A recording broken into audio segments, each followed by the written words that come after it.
Xin chào các bạn, mình là Hana đây và hôm nay mình đã trở lại với một video mới để review album Folklore của nữ ca sĩ Taylor Swift. Như các bạn đã biết thì Taylor vừa cho ra mắt album phòng thu thứ 8 mang tên Folklore vào ngày 24 tháng 7 vừa qua. Đối với cá nhân mình thì kiểu nhạc này không phải là lựa chọn yêu thích nhất, bởi mình thường chuộng những giai điệu vui tươi sôi động hoặc kiểu nhẹ nhàng tình cảm chứ mình không thích buồn. Thế nhưng mà Folklore lại có cái chất gì đó rất là nghệ giữ chân mình ngay từ lần đầu tiên nghe thử. Và sau khi nghe toàn bộ album thì mình không thể không thốt lên một từ đỉnh. Nghe đến lần thứ hai là mình nghiện luôn rồi, nên phải ngay lập tức lên kế hoạch để làm bài review ngay. Các bạn lưu ý một chút là đây chỉ là cảm nghĩ cá nhân, không phải ý kiến chuyên môn. Các thông tin liên quan là do mình tìm hiểu dựa trên các bài post của Taylor trên các trang báo, fanpage và tổng hợp từ comment của các bạn Swiftie nhé. Vậy tại sao mình lại nói nó nghệ?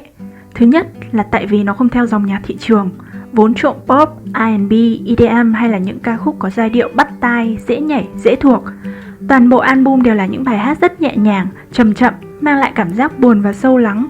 Nhạc nền thì chủ yếu chỉ là tiếng guitar đầy cảm xúc, cộng hưởng với một số nhạc cụ khác, nhưng về cơ bản, phần nhạc rất mộc chứ không hề mạnh mẽ như nhạc điện tử.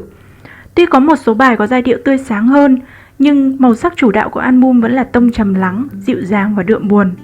Thứ hai, hãy để ý cách Taylor đặt tên album và các bài hát trong đó. Đa số đều là những từ ngữ khó và ít được dùng trong cuộc sống hàng ngày, thậm chí nhiều người còn không biết rõ nghĩa của nó nữa cơ. Tên album Folklore nghĩa là những câu chuyện truyền thống dân gian, những gì dân dã giản dị mộc mạc nhất. Chính vì thế, khi nghe album, các bạn sẽ thấy nó thật yên bình, chân thật, tựa như những khúc nhạc đồng quê khi Taylor mới bắt đầu sự nghiệp.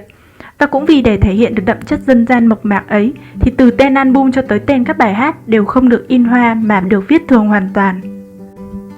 Thứ ba, nếu bạn nghe album này trên kênh YouTube của Taylor thì ngoại trừ Cardigan có MV được quay hoàn chỉnh thì các ca khúc còn lại đều là lyric video. Ở mỗi video thì đều chỉ đơn thuần là một đoạn clip ngắn được lặp đi lặp lại với những hình ảnh cũng đơn giản không kém. Phông chữ cho lời nhạc thì khá nhỏ. Có thể các bạn không phải là fan của Taylor, nhưng nếu chú ý đến lời bài hát trong từng ca khúc của cô ấy thì không ai có thể phủ nhận được Taylor là thiên tài trong việc viết lyric. Nếu như các tác giả văn học đưa tiếng nói của mình vào trang sách, từng bài văn, bài thơ thì Taylor lại đem nó vào từng câu hát. Cách dùng từ đặt câu chơi chữ của Taylor chỉ có thể dùng một từ để cảm thán thôi, đỉnh. Thứ tư là sự xuyên suốt và thống nhất trong toàn bộ album. Nghệ thuật kể chuyện qua bài hát luôn là một trong những thế mạnh của Taylor. Những câu chuyện chân thật và đầy cảm xúc được cô đưa vào các sáng tác của mình, khiến cho người nghe cảm thấy như mình chính là nhân vật đang được nói đến vậy. Mạch album thì chậm chậm, rất khó để có thể duy trì suốt cả album mà không gây chán. Thế nhưng Folklore lại làm rất xuất sắc ở điểm này. Nó không phải là kiểu lên lên xuống xuống như biểu đồ hình sin, mà lại đều đều tựa như nhịp thở vậy. Cả album có tổng cộng 16 bài và thêm một track bonus là The Legs. Nếu bảo nghe liền một lúc 16 bài thì có lẽ các bạn sẽ nghĩ là khá dài và hơi nản nếu như không phải là một Swiftie. Nhưng mà với bản thân mình thì mình thấy nó cuốn đến mức mà nghe xong mình còn phải replay để nghe lại lần nữa. Mà càng nghe lại càng thấy hay hơn. Nghe nhạc thì giai điệu là quan trọng nhất, có bắt tai hay không, có hợp gu hay không. Bởi vì kể cả khi không hiểu lời bài hát nói gì hay nó có ý nghĩa như thế nào thì chúng ta vẫn feel theo nhạc được cơ mà. Nhưng mà mình nghĩ nếu như hiểu được phần lời của nó thì mọi người sẽ dễ tiếp cận và nắm bắt được thông điệp của bài hát hơn. Từ đó nó cũng giúp tăng sự cảm thụ về mặt âm nhạc nữa. Mình sẽ review cụ thể nội dung của từng bài và những theory được ẩn ý trong đó. Còn khi nghe thì các bạn có thể tìm thêm những bản Việt sắp trên mạng để hiểu rõ hơn nhé. Đây là bài chủ đề mở màn cho album Folklore và được Taylor cho ra hẳn 2 bản MV và 1 bản lyric.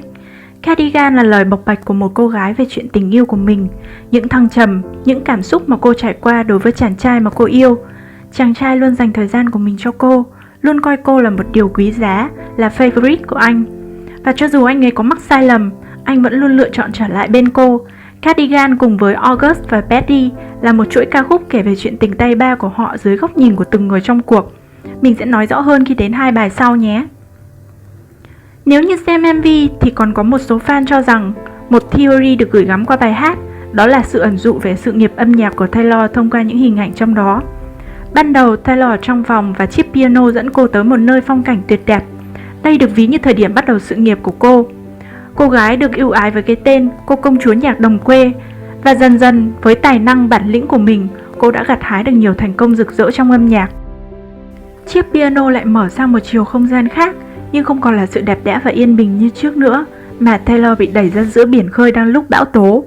Cô chỉ có một mình và phải chật vật bám chặt lấy cây đàn như chiếc phao cứu sinh duy nhất.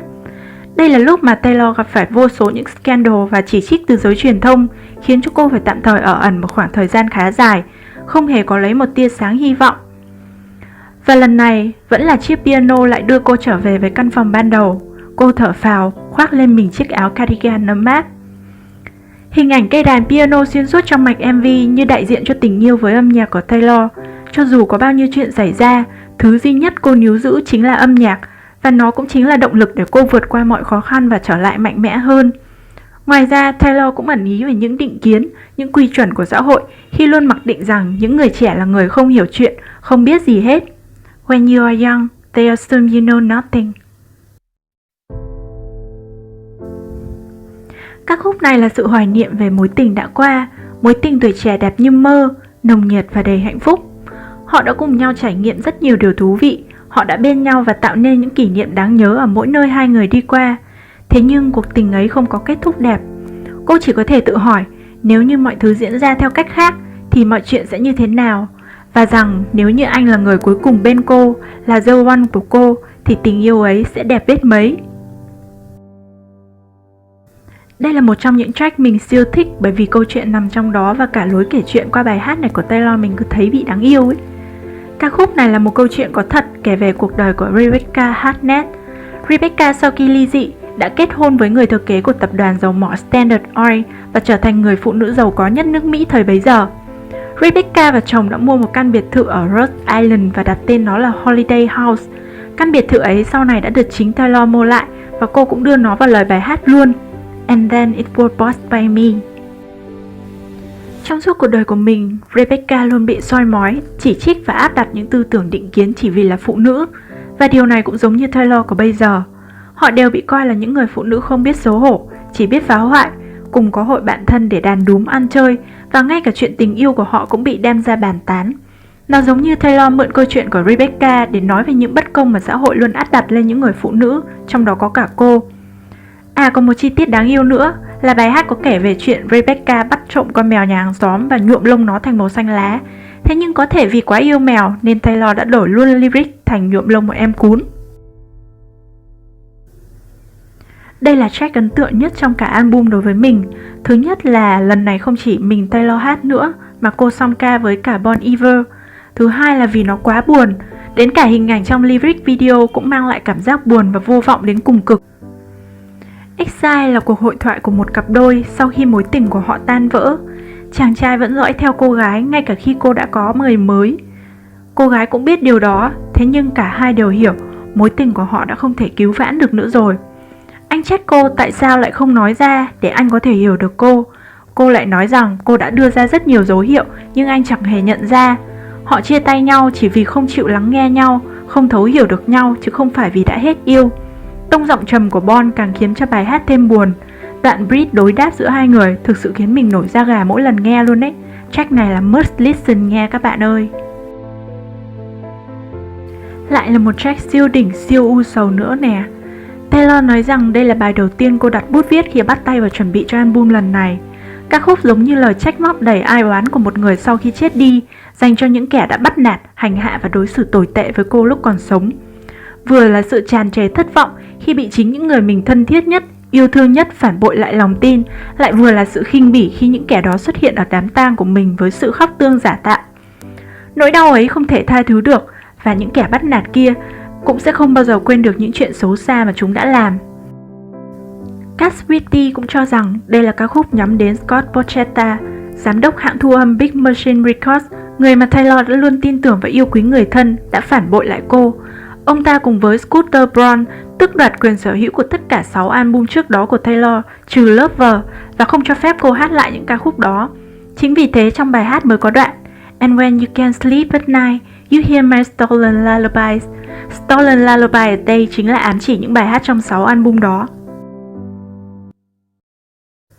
Đến bài hát này thì tông màu của album có phần tươi sáng hơn so với những bài trước. Không hóa thân thành bóng ma ám ảnh kẻ phản bội nữa. Trong ca khúc này, Taylor ví mình như một quả cầu gương, phản chiếu lại hình ảnh của tất cả mọi người xung quanh. Nếu hiểu đơn thuần theo lời bài hát thì cô là một quả cầu gương, lúc nào cũng cố gắng để làm vừa lòng mọi người. Cô tỏa sáng, cô phản chiếu những hình ảnh xinh đẹp và rạng rỡ của họ, cô khiến cho mọi người vui vẻ. Thế nhưng khi cô vỡ vụn thì chỉ còn là hàng ngàn mảnh thủy tinh nhỏ, mọi người không hề để tâm. Họ chỉ chú ý đến quả cầu gương ấy khi nó lộng lẫy mà thôi. Thế nhưng vẫn có người không giống như thế. Vẫn có người trân trọng cô, và cô vẫn vì thế mà cố gắng, chỉ để được nhìn thấy người ấy hạnh phúc. Bài hát còn một tầng nghĩa nữa được hiểu là hình ảnh về sự nghiệp của Taylor. Cô ấy là một ca sĩ tài năng và thành công, có rất nhiều người ngưỡng mộ và luôn dõi theo cô. Chính vì thế nên Taylor luôn muốn làm hài lòng tất cả các fan của mình. Cô luôn làm mới mình với nhiều thể loại nhạc khác nhau. Cô đem hết tâm huyết dồn vào các sáng tác. Thế nhưng chính điều ấy cũng đã tạo nên áp lực lớn đối với cuộc sống của cô.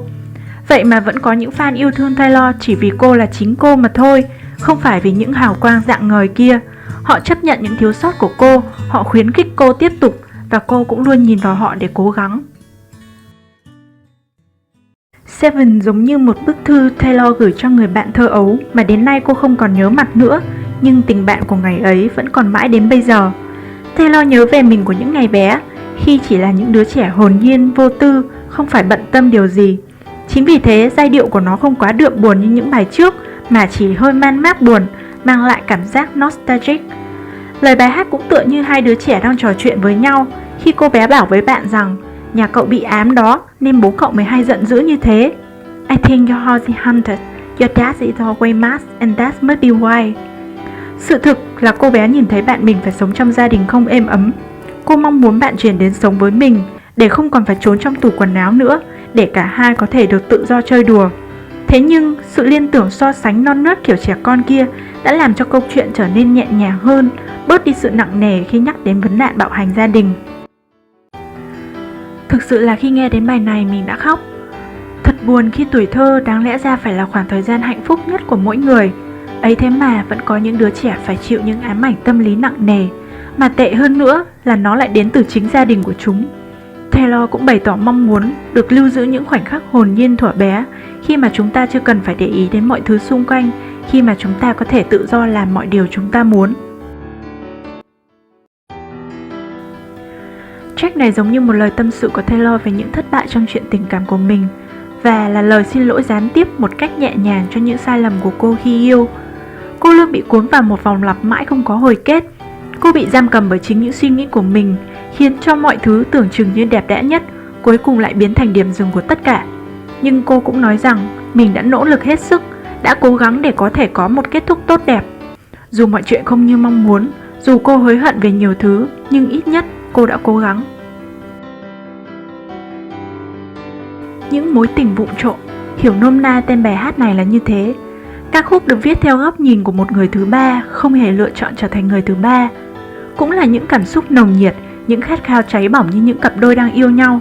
Có điều, ở đây là một mối tình trong bóng tối, không công khai, không để ai biết. Thứ tình cảm bắt đầu bởi sự thích thú vụng trộm ấy cũng sẽ dần dần lụi tàn theo thời gian. Cô gái trong câu chuyện đã từng nghĩ là cô có thể dừng lại bất cứ lúc nào, cho đến khi cô nhận ra mình đã dành quá nhiều tình cảm cho chàng trai kia. Cô không muốn tiếp tục mối quan hệ này nữa. Cô không muốn anh dùng lời lẽ ngọt ngào giả dối khi ở bên cô.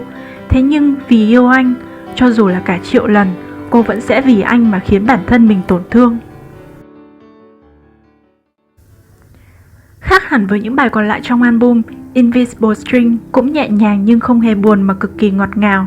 Nó như lời bày tỏ tình cảm của Taylor với Joe, người yêu cô, điều mà cô đã làm từ mấy album trước rồi. Chỉ có điều, nếu như ở các bài hát trước là cảm giác lúc mới yêu với những cảm xúc mãnh liệt, thì đến Folklore, tình cảm ấy đã trưởng thành hơn nhiều, dịu dàng hơn, mềm mại hơn. Taylor bày tỏ sự biết ơn với những vấp ngã trong những mối tình trước đã dạy cho cô nhiều thứ, để cô có thể gặp được anh ngày hôm nay. Cô kể về những lần hò hẹn giữa hai người, những điều giản dị nhỏ bé, nhưng đối với cô đều là những kỷ niệm đáng nhớ. Anh đã dùng tình yêu xoa dịu những gai góc trong trái tim cô, và khi cô bên anh, đó là điều tuyệt vời nhất. Cô thích thú với sự diệu kỳ của thời gian đã cho cô gặp anh đúng lúc ấy. Anh dường như là định mệnh, như có một sợi dây vô hình nào đó gắn kết chặt chẽ hai người với nhau. Đây là sự phản kháng mạnh mẽ của một cô gái khi ở trong mối quan hệ toxic quá lâu. Cô ấy giận dữ, cô ấy nạt nộ, cô ấy tấn công. Mọi người cho rằng cô ta bị điên và cùng hùa nhau vào để vùi dập cô. Họ nói cô nên bỏ qua, nhưng không ai biết rằng cô đã chịu đựng quá đủ rồi. Khi bị dồn đến đỉnh điểm thì cô ấy tất nhiên sẽ phản ứng lại. Taylor không ngần ngại sử dụng cả từ chửi bậy fuck you để nhấn mạnh cảm xúc giận dữ khi ấy. Ca khúc cũng giống như lời ám chỉ đến những cuộc chiến của cô với Kanye West hay Scooter. Nếu họ nói rằng cô là một người đàn bà điên thì cô sẽ cho họ thấy điên là như thế nào. Cô sẽ không nhân nhượng nữa. Dù không một ai ưa Mad Woman, nhưng chính họ đã khiến cô trở nên như thế. Epiphany, nếu hiểu theo khía cạnh tôn giáo, có nghĩa là hiển linh, nhưng nó cũng có nghĩa là sự giác ngộ, là khoảnh khắc chúng ta đột nhiên nhận thức được về tầm quan trọng của một điều gì đó.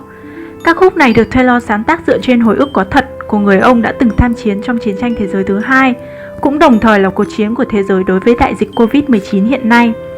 Hình ảnh những người lính, những bác sĩ, những người đang ở giữa ranh giới của sự sống và cái chết lần lượt hiện ra qua từng câu hát.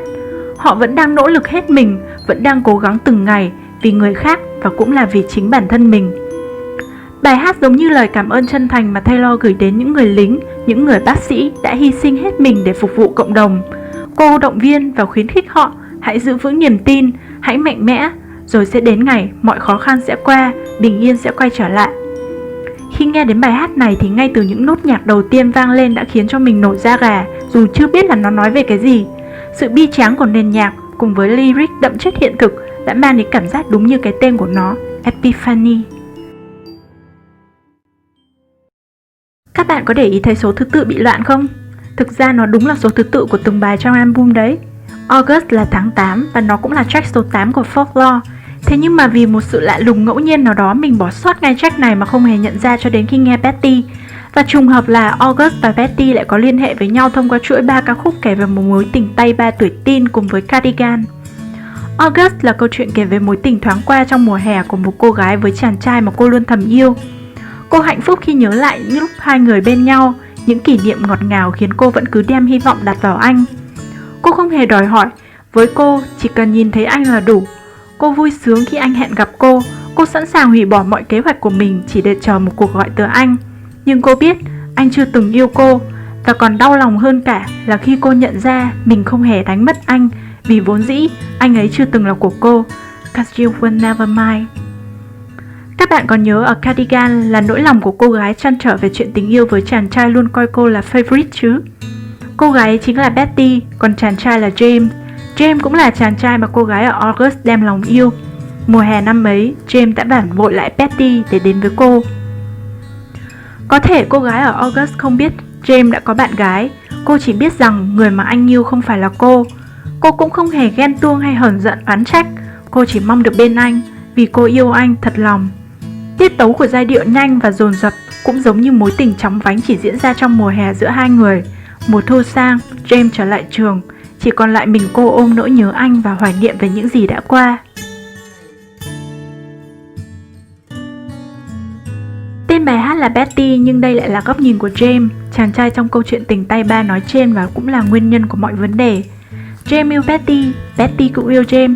Họ luôn dành thời gian cho nhau, dù cho đôi lúc Betty thiếu tự tin vào bản thân, James vẫn luôn là người bên cạnh cô, yêu thương cô. Câu chuyện tình giữa hai người sẽ luôn đẹp như thế nếu như không có mùa hè năm ấy, James đến bên một cô gái khác, cô gái trong bài August. Bài hát giống như lời xin lỗi của James gửi tới Betty và mong nhận được sự tha thứ từ cô. Có lẽ khi ấy, James và Betty đang tham dự một bữa tiệc. James nói rằng anh không thích chỗ đông người, cùng với việc nhìn thấy Betty nhảy với một chàng trai khác đã khiến cho James khó chịu. Anh quyết định rời đi và đó cũng là lúc James vô tình gặp cô gái kia. Trong August có đoạn cô gái nói với chàng trai get in the car vào lúc 2 phút 47 của bài, thì đến Betty cũng đúng đến lúc 2 phút 47 giây. James kể rằng cô gái ấy nói với anh James, get in, let's drive.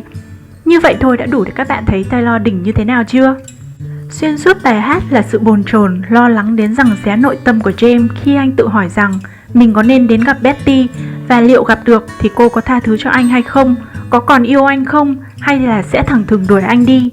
Anh thừa nhận rằng việc anh làm với Betty chính là điều tồi tệ nhất và chỉ muốn có cơ hội để bù đắp cho cô. Anh cũng nhận ra suốt mùa hè vừa rồi ở bên cô gái kia nhưng trong lòng anh chỉ có Betty mà thôi. Mình rất thích sự hòa âm của kèn harmonica trong phần nhạc nhèn. Nó giống như sự day dứt và ân hận của James khi anh lo sợ rằng mình sẽ đánh mất đi Betty và cả câu chuyện tình đẹp giữa hai người chỉ vì lỗi lầm tuổi trẻ của mình. Cuối cùng thì James vẫn quyết định đến gặp Betty và thổ lộ hết tình cảm của mình với cô, cũng như xin lỗi vì những gì mình đã làm.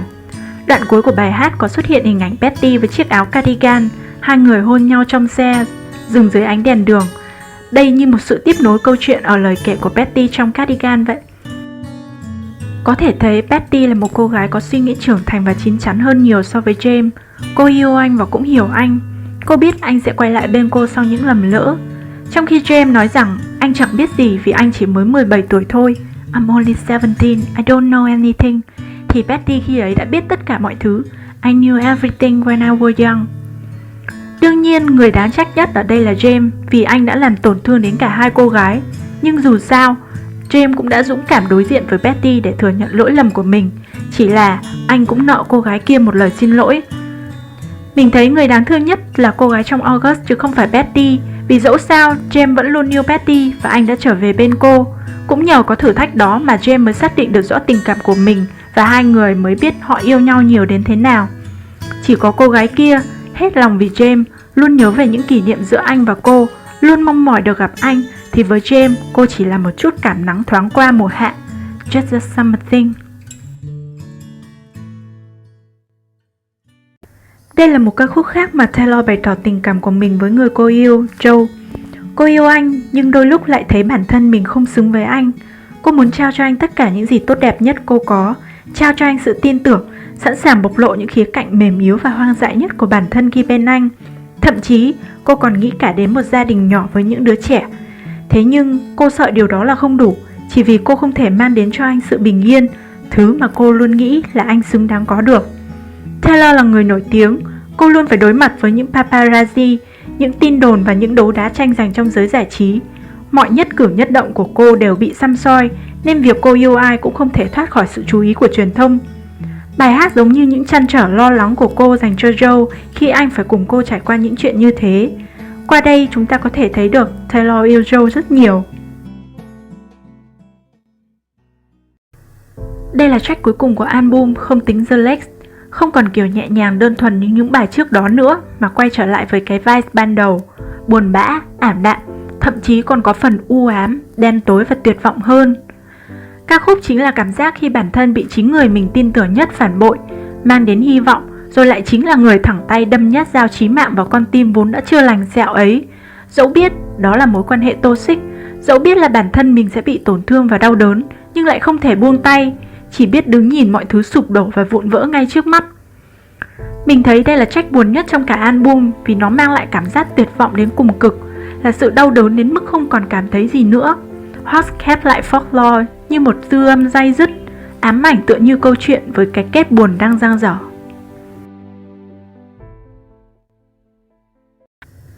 Nếu như chỉ nghe đến Horse thì có vẻ như vẫn còn thiếu chút gì đó khiến cho người nghe chưa hoàn toàn thỏa mãn.